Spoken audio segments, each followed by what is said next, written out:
Good evening, cult members, and welcome to Pop Culture Cult. I'm Sean. I'm Janice. And welcome to our instantly after the episode discussion, open weeping, and reaction to House of the Dragon Season 2, Episode 4, and this is called Dance of the Dragons. Spoilers, there's dancing dragons. Are they dancing? Are they dancing? Are they dancing? And fire. And fire. Lots and lots of fire.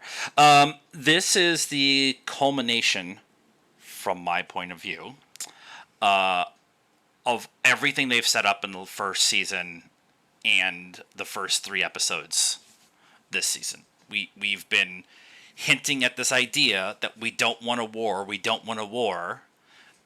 The women on both sides don't want a war. Right. And the men on both sides are like, we want war. We want more. And Rhaenyra pretty much just telling everybody, no, you don't, because it's going to be dragons and it's going to be bad. Yeah. For everybody. Yeah. And everybody's like, no, we're going to go. And then finally it all happens that we have to deploy the dragons. Right. And now there's casualties, massive casualties on both sides. Right. Yeah. And because dragons don't care. Yeah. I mean, they'll do what their writer tells them, but, you know, as we saw, when a however many ton dragon falls however many feet up in the air, whoever's on the ground underneath is dead. And apparently, I don't know that I knew this, but their blood or whatever also is acidic. Acidic. Yeah. I don't think I knew that off the top of my head. Burning or whatever. Yeah. So there's, I mean, just everybody on the ground is cannon fodder. Yeah. Both sides. No matter what side you're on. Yeah. All right, let's talk about some of the other stuff that happened in this episode before we get to the actual battle. The episode starts with Daemon tripping balls. Some more. He keeps having visions at Harrenhal. He's not sleeping. And he keeps coming across his guilt manifesting in Rhaenyra in a version of Aemon that is Aegon, or Daemon, but has an eye patch. But has an eye patch like Aemon. Actually, when that whole scene was going on, I'm like, it's his version of Aemon, and yes, he feels guilt for essentially helping create Aemon. Yeah. And so Daemon, I mean, even the joke with all of the George Martin fans out there is that Daemon and Aemon are essentially the same character on both sides of the war. Yeah. And they're the same exact name. They just moved the D from one spot to the other. Right, from the beginning to the end. Yeah.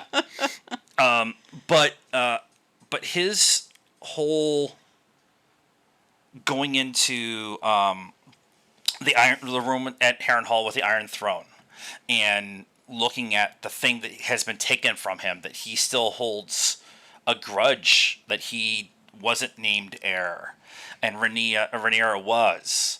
And then Millie Alcock came back as the younger Rhaenyra and talked to him in Old Valyrian and was very much like, pretty much talking down to him. Yeah. And he cut her imaginary head off and the crown went flying. And he still only sees Rhaenyra as that young girl that he fell for. Yeah. And that I think he thought he was going to manipulate her. And take the crown from her somehow, right? Whether it was kill, and maybe to begin with, he thought he was going to kill her. And then he's done that with previous wives, so yes. Right. And then that didn't, he felt for her, he had feelings for her, maybe. And so he couldn't bring himself to kill her. So then, that's kind of like all his, I think maybe he thought he could like kind of usurp her. Yeah. Because he was actually trying to be above his station. I mean, he's still trying to be above his station by telling everybody, I'm, his grace, not Prince. Yes. And So then he's like, "Oh, I'll just insert myself until I become king because everybody Yeah. is listening to what I'm saying," Yeah. and that didn't work either.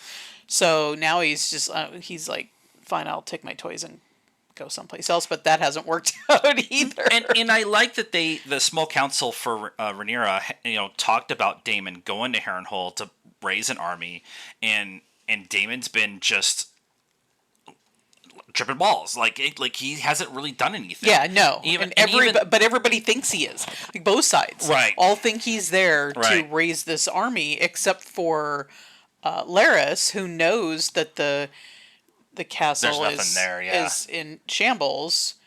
But yeah, everybody's like, "Oh, Daemon is." Even Aegon was like, "I'm going to Harrenhal and I'm gonna take it from Daemon," and it's like, "What are you taking?" There's yeah, like there's nothing there. 5 people and Yeah. a guy who doesn't care, and Daemon. Yeah, yeah. And Alice Rivers. Yes, Alice Rivers. So she's a very interesting character in the books that have been. We've talked about this in the past. We haven't read the book, so what we're learning is what we learn as we go along, kind of whatever. And in the after show, they talked about how how important of a character she is for Daemon during this time that he's at Harrenhal, and that she maybe has lived there for much longer than most of the Right. human life cycle. Right. But she instantly is not afraid of him like Nope. everybody else is in the castle, and points out to him a lot of his maybe inner dialogue that he hasn't admitted to himself that he's having. Yeah. That maybe you are having, maybe you don't, you do have, you are carrying guilt. That's the words I'm looking for.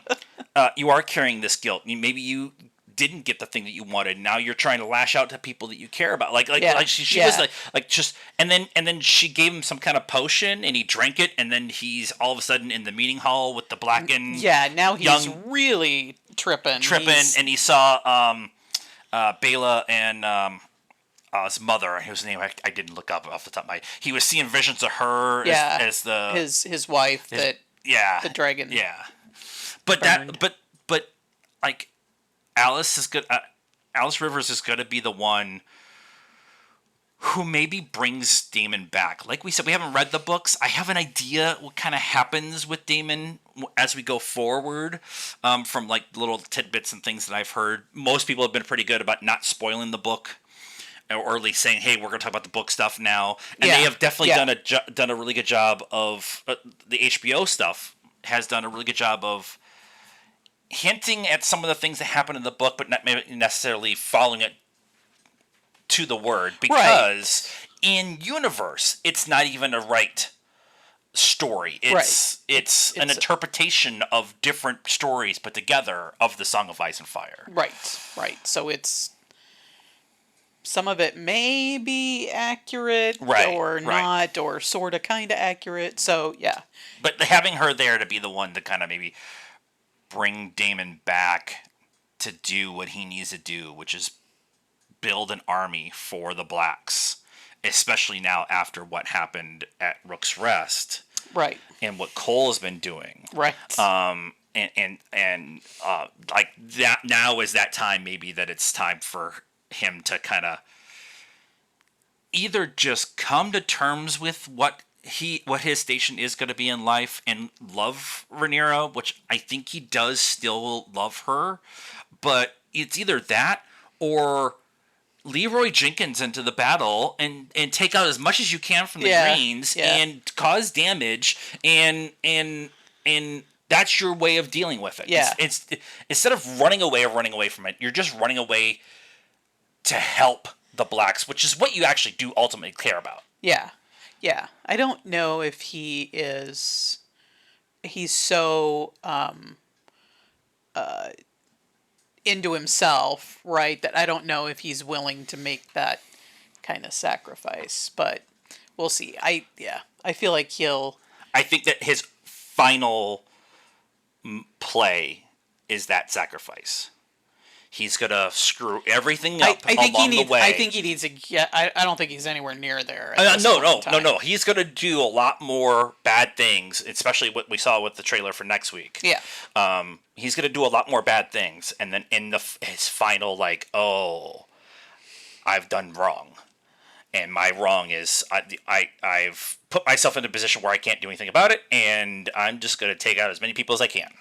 Maybe, yeah. And go, sweetie. Like that kind of thing. We have the whole small council meeting with Aegon, and they're pretty much treating Aegon. His small council is treating him the way that Rhaenyra is being treated by her small council. Yep. But except the problem is that Rhaenyra ran off the King's Landing to try to stop the war, and Aegon is sitting there, not the petulant child, but definitely is like, I'm king. You should listen to me. Blah, blah, blah, blah, blah. Yeah. And nobody wants to do that. I mean, he doesn't. We said this last week. He doesn't have the tools. Yeah. To deal with this at all. And his mother isn't helping at all. She is the worst mother. She's the worst, and she's too wrapped up in her own. Obviously she was pregnant. And so she's all wrapped up in that, and now she's all wrapped up in, did I do the wrong thing? And maybe in the back of her mind even thinking, it wouldn't be so bad if he's gone, then that takes care of the problem. Except I don't know if she's aware enough to understand that Aemond is just going to be like, and here I am. I don't. The way it's presented so far, I think she believes that Aemond has ambitions for the crown. But she doesn't know about the brothel last week. She doesn't know about all the time that they picked on him when he was a little kid. All that stuff. Yeah. I don't think she knows. And so in that small council meeting, Aemond's quiet the entire time until he starts talking about Rook's Rest. And that him and Cole have been making this plan to go to Rook's Rest. And Aegon's like, we have to go to Harrenhal. We have to go. Daemon's there. We have to go there. We need that castle, blah, blah, blah, blah, blah. And then two of them start talking. Aemond specifically has actually studied Old Valyrian. Right. And knows the language. Right. And Aegon was taught it, but he didn't study it. He didn't necessarily pay attention. He did remedial French in high school, and Aemond actually lived in France for a while. So when Aegon starts to have his fit, Aemond kind of puts him in his place, but does it in Valyrian so only the two of them know it. Right. In that, and kind of, it's Aemond trying to do his part it's Aemond getting ready to strike his revenge for all of the time that he has been manipulated, humiliated, whatever by his brother. Right. And especially now that his brother is king and is not very kingly in any sort of the matter. Aegon is very emotional, but he's not very wise. And Alicent tells him as much. Yeah. You need to shut up and just be there. Yeah. And let your guys who are smarter than you do their job. Yeah. And you, by the way, you should call my father back because he was the best for you. Right. So Aegon's got all this stuff with Aemond going on in his head, and then his mom's telling him you're the worst person in the world. Yeah. And he decides to go to Rook's Rest. Yeah. Which is not a great idea. Because now we get to Rook's Rest. It's a very small castle. It's not hugely important in the grand scheme of things of the battlefield that is Westeros. But Cole has had this series of wins, and it's presented as he's full of confidence and vigor. He's just rolling, right? He's just, we'll take this one, and then we'll take this one, and then we'll take this one. And we'll take another easy win, and then we'll have all of this area, and it makes no sense battle-wise. Yeah. But, and then he says, we're going to go during the daylight, and Gawain... what? Yeah. Gawain? Gawain, I think it's Gawain. It's like, what are you doing? What do you mean we're gonna? Oh, it's not here. He Allison's brother. Allison's brother. Pretty sure it's Gwaine. He's like, why would we go fight in the daytime? He's like, we're gonna have the element of surprise. Let's go. So like everything is pointing to this huge mistake by Cole. And finally, in Rhaenyra's small council, they're all trying to figure out what's going on because Rhaenyra's been gone. Yeah. And then Jace is like, let's send a dragon. This is our chance to stop this right here. Let's send a dragon. And Rhaenyra finally shows up. And she is... Emma Darcy's been amazing in this show. Like, I cannot... There's that smirk when she realized that Jace understands what's going on. Yeah. Like, that smirk was just like that confirmation, which leads to her like telling her the story of Ice and Fire that Viserys told her. Like his birthright, his actual real birthright, not being king birthright, but his birthright of being in the succession. But her coming in and like, okay, I've been gone, and everybody having it out. Where did you go? You didn't tell anybody. I went to try to stop this thing before we couldn't ever stop it again. I love that. I love that if she had told one person in that room, it wouldn't have worked. Right. Because that one person would have tried to talk her out of it, would have made her question it, would have wanted to send more security with her, whatever. And several of the people in the small council, including Jace, were like, you could have been captured or killed or whatever. And Rhaenyra's like, yep, I had to try. Yeah. Yeah. You can't, like, and she's being a good ruler and not thinking about herself and like Daemon is and would be. Yeah. Like, it's all about me and, you know, the pretty jewelry and, you know, sitting on the throne and all of this stuff, and he's not thinking about all the little people, all the people, the whole reason that you're on that throne. Yeah. Is for everybody, you know, to make a better life for everybody in your kingdom. And Rhaenyra is, you know, and not just her king, like she's even thinking about Jace's potential future. Yep. If we kill everyone, you are the king of nothing. Yeah. Yeah. So, is this really a good idea? It's this is why we've been Team Black from when the decision needed to be made to pick a side. Like, this has been the reason why. Because Rhaenyra cares about the big picture. Right. She's going to do everything in her power to stop the war. And Rhaenys is going to be at her side saying, you know, you're right. You're right. We shouldn't have... she was the queen that was supposed to happen, and it didn't happen because patriarchy, whatever, in Westeros. That doesn't get any better, by the way. But the two of them have been the entire time, even in the small council meetings. Let's try to do everything we can not to have this war break out, because once a war breaks out and dragons get involved, everyone's dead. Right. And what does that mean for us as a kingdom with whoever's left standing? Right. And that's the thing that one of my biggest things about season 6 and 7 of Game of Thrones, and everybody having a problem with Dany and her fall. It was always there. Right. It was always there with Dany. Right. She burned people who were willing to bend, who wouldn't bend the knee. Now, or the slavers, like we all cheered this when she burned the slavers, right? Or all the other different things that happened, but it came down to, at the end, for Dany, she didn't care about the small people. She only cared about the throne.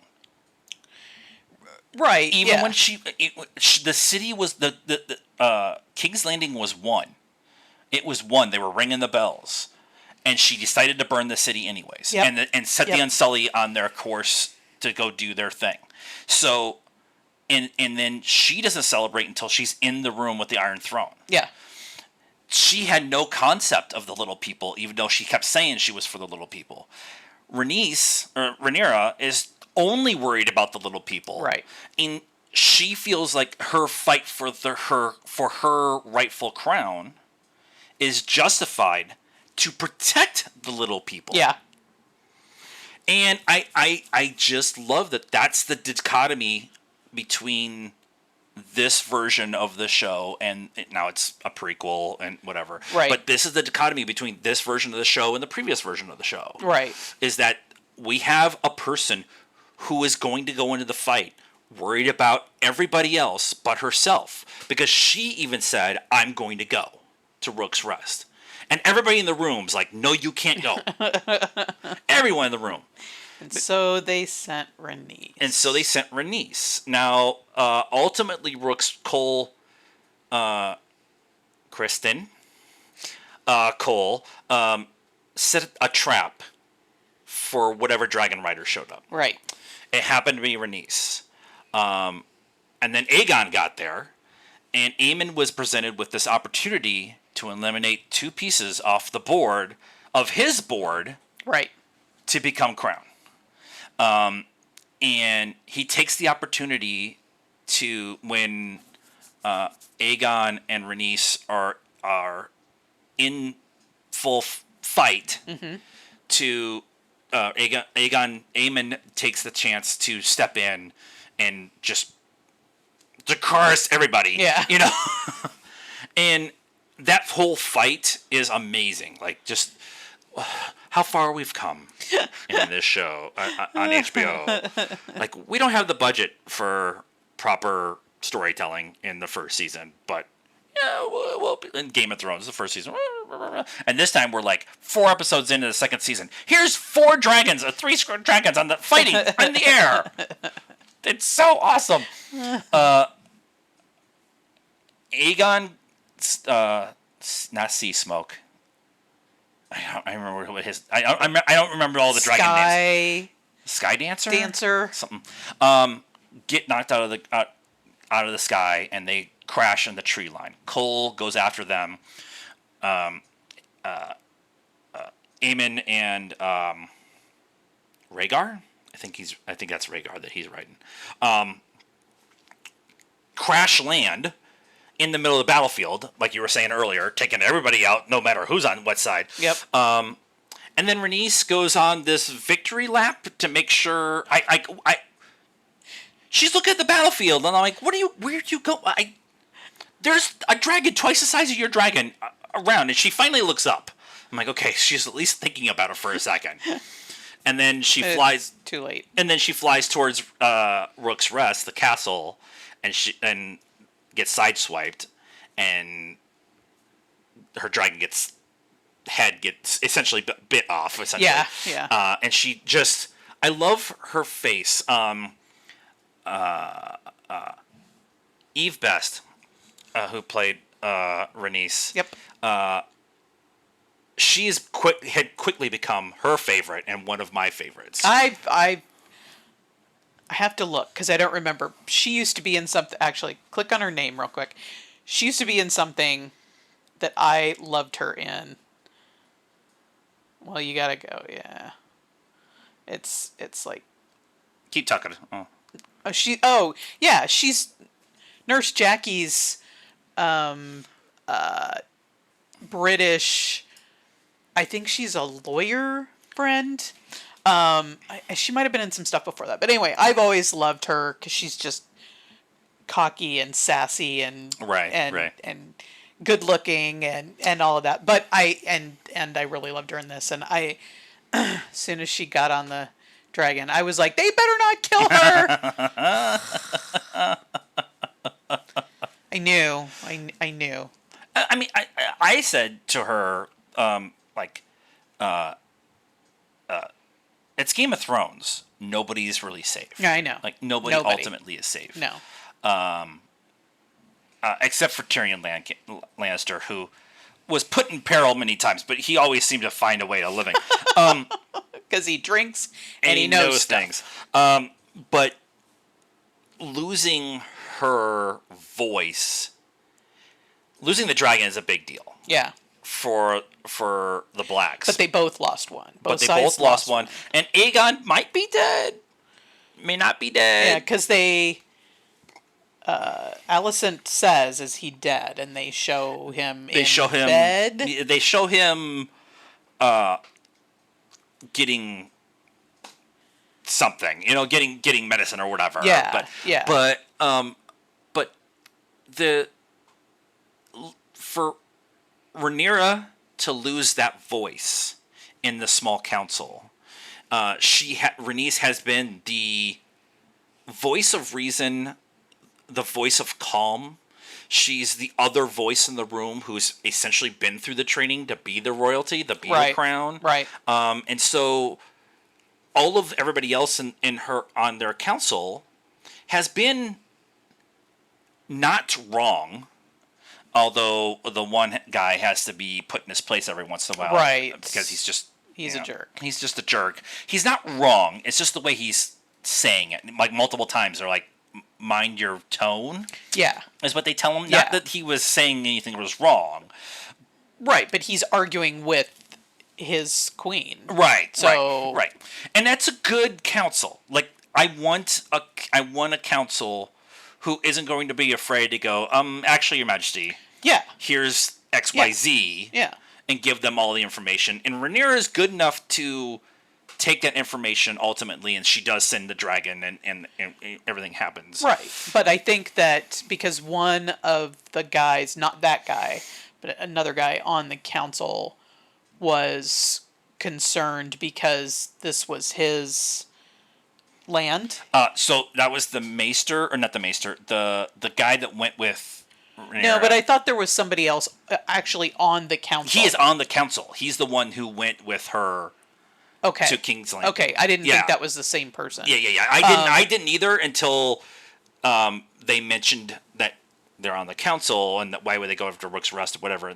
Right. He's here. Right. And then he shows up and has that kind of moment or... Yeah. So I think that that's gonna maybe start to be some understanding to the rest of the people on the council that you're not safe. You just sent the dragon, so now the dragons and probably the second most important voice or strongest voice in that circle. Yeah. So yeah. Aemon grabbed the dagger. Now the dagger is so important for Game of Thrones, and Valyrian. The Valyrian dagger that Arya ends up killing the Night King with. Right. They have made a point of keeping that as the royal symbol through the first season and now through four episodes this season. Instead of having the crown, because there's several different versions of the crown that's all floating around, right? I personally like Rhaenyra's crown. That's just me. But that dagger has been the symbol of royalty. Right. Whoever has the dagger wins.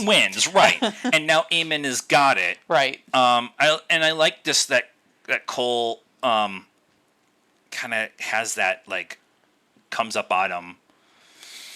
Aemon's putting his sword away. He's not pulling his sword out. He's putting his sword away. Cole's like, "Where's the king?" They show the king in the circle of what is left of the dragon, and he just falls to his knees. They had a good plan, and Aegon screwed it up. And now Aemon's gonna. They had they had a plan. They had a plan. They had an okay plan. There was a lot of headstrong and cocksureness going on. Oh yeah, totally. Criston. But they were still baiting one of the dragons to come out. Yeah, it was definitely the right move. In theory, yeah. But then he had a lot of other if they had waited until dark, it probably wouldn't have ended the way it did. Yeah. But Aegon put a wrench in everything. He did, but and again, I think that Criston now understands what dragons in the fight mean too. Yeah. He has like we said, he's been rolling along fairly unopposed. Yeah. Very small little skirmishes, and that's over. Yeah. So we are now into the proper Dance of the Dragons. the actual we are now into the war. This Yeah. was the first major salvo.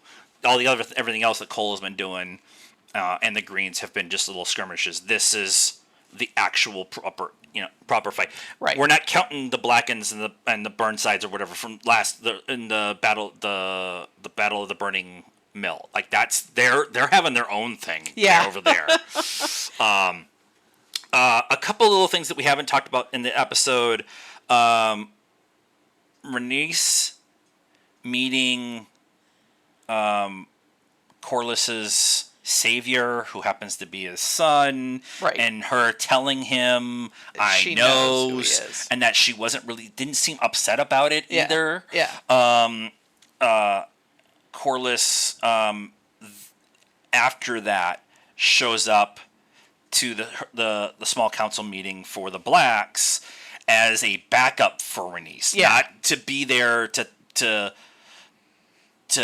step on her toes. It was more of everybody else was kind of fighting, and nobody was listening to Rhaenys at all. And then Corlys came in and said, "Shut your mouth." Yeah. Listen to her, and then she was able to kind of. I think he might take a bigger part now that she's definitely gone. No, but I'm interested in what Corlys's grieving process is going to be. Is he going to be, I'm pissed off at the Greens and now I want to go to war, or is he going to curl up into a ball? If he curls up in a ball, now we have another major player, another major dragon rider, who can't. I don't see him. I mean, I guess we'll find out next week. He's still limping, so he's not healed from his injuries. See him. I mean, they obviously loved each other very much because you saw a lot of, small intimate moments with the two of them. Right, Season, right. So, I mean, it's obviously going to be a thing for him, but I don't see him as, the weak little kitten that's going to curl up and cry in the corner. I just don't see that. Yeah, he's gonna be ready to go. He's gonna be ready to go. The only other scene that we haven't talked about is Alicent taking the tea. Right. I said she was pregnant. She's not anymore. Clubfoot, Loras,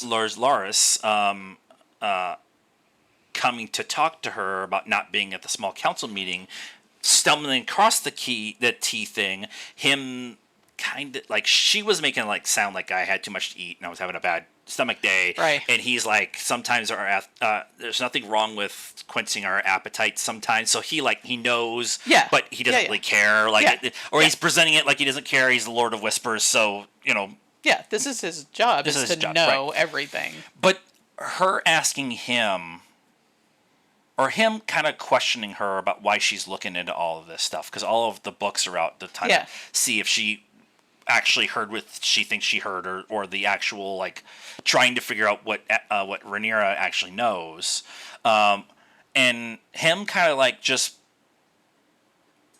being a sounding board for her, just kind of being there for her. Not really doing any kind of direct manipulation like he has done before. Was much more of the, I'm here to you can bend my ear, I'll be open to whatever conversation you want to have. Well, again, he's Lord of Whispers. Right. And the best way to get information is to listen and to be the person who key people will tell things. Yeah. It's Littlefinger. Yeah. Right? Yeah. You can go around and I'm your best friend. You can tell me anything. Yeah. And shouldn't have trusted him, Ned. You just still collecting that stuff, putting that stuff in your pocket to use for later. Yeah, it was just after Alicent and Rhaenyra had that conversation last week at the end of the episode that some people had a problem with. I don't know who those people are. Those people, the two of them having that conversation, and then Alicent now has this thing in the back of her head that maybe she was wrong, and if she was wrong about this, what else was she wrong about? Oh yeah, it's gonna be her destruction. Yeah, I mean it's. She already wasn't feeling great about everything, but at least she could, because she didn't feel like her kid was any of her kids technically are capable, and she's a Because you're a terrible mother. because she's a horrible mother, and she created this monster, and now she's not feeling great about it, but always in the back of her mind she's like, this is what Viserys wanted. He knew, he had the foresight, whatever, this is what he wanted, so I'm gonna, it's like that like warm cloak that she can put over herself, and feel better about how not great everything is going, and now she doesn't have that. So she's just gonna, like, why did she, take the tea and get rid of the pregnancy? Like, why? What does it matter that if she has another, she has a child with Kristen? Right. What does it matter? Yeah. Now that he's the hand of the king, he's not beholden to the White Cloak celibacy thing. Right. I mean, what? It's okay. Time out. I have to ask this question. What is it with Westeros and King's Landing having a thing about celibacy? Because the White Cloaks can't do it, and the Kingsguard, the White Cloaks can't do it. But the guys at the Wall can't either. And like, if you have a child out of wedlock, they don't get your last name. They have river or snow or land or whatever. Yeah. and it's snowing there all the time. Like, I would go over to Dorne. I'd go to Dorne. They were having orgies all the time. Food's good. Weather's nice. I just don't get it. But I think there's like we've been talking about with some of the other things they've been setting up with these kind of one-off scenes away from the main storyline. That is a setup for her having a full-on like crisis.